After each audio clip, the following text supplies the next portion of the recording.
Hi and welcome to another review by Bike Thing, the bike website for bikers and by bikers. Today we're going to be looking at some products from sportsbikeshop.co.uk. These are a direct replacement brake and clutch levers from a BADDOG. They're actually Sports Bike Shop's own brand. We're going to be looking at a complete walkthrough from product in the box to fitting onto your motorcycle. As you can see, with them being a direct replacement, they are a really nice product. These are actually the shorty versions. They do short and normal length. There's not a right lot of difference, to be perfectly honest, between the short and the long versions. They currently only come in one colour. That's the ones that you see here, the black with the red 6-point adjuster. If you look at the pictures here at the short versions at the side of the stock levers that are on my bike, there's not a massive difference in length. Feel wise, in the hand, they are a really nice quality product. Both levers have the BADDOG logo etched onto the front of them. If you're looking to replace your stock levers with something a little bit more classy but not quite as expensive as ASV levers, the BADDOG levers are priced at $29.99 each.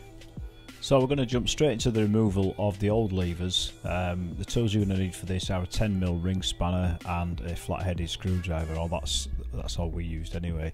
Removal of the brake lever is a piece of cake. Put the ring spanner underneath the nut on the underside of the lever and just undo the threaded screw that holds that in place. This may differ for each motorcycle, so obviously if you're in any doubt as to what you're doing, consult somebody that does.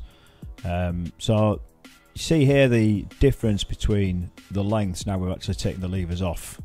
The one that we're fitting is the short lever. There's not a massive difference in there. Removal of the clutch lever is slightly different in that you have to dial the adjuster all the way in to slacken the cable off. There's a little retaining kind of spring thing there you may have to push in just to enable you to screw that all the way in. Once you've got that loose, you can pop the cable, given that it's got enough slack. You can pop that clean out. What you need to do is actually line up the groove in the edge of the adjuster with the slit in the side of your clutch lever there, and then the cable should pop straight out of there. And then just give that a little wiggle. On the end of the cable there's like a little barrel type thing. That's what just holds it into place on the actual clutch lever. And then removal is the same as it was for the brake lever.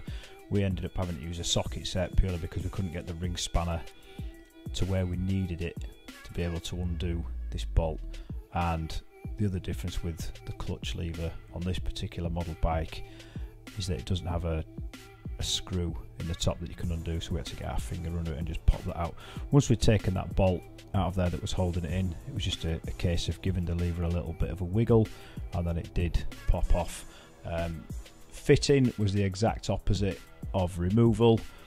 The brake lever going in first just slots straight into place. You may have to give that a little wiggle to get that in there. It's probably worth noting as well that if you get hold of some copper slip and just apply a bit to the moving parts of the lever, that will stop it from being stiff.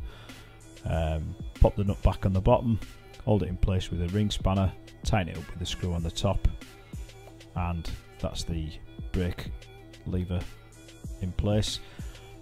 Fitment of the clutch lever was exactly the same. Pop it into place, bolt it in from the underside, and it was just then a case of putting the cable back in the same way that we took it out.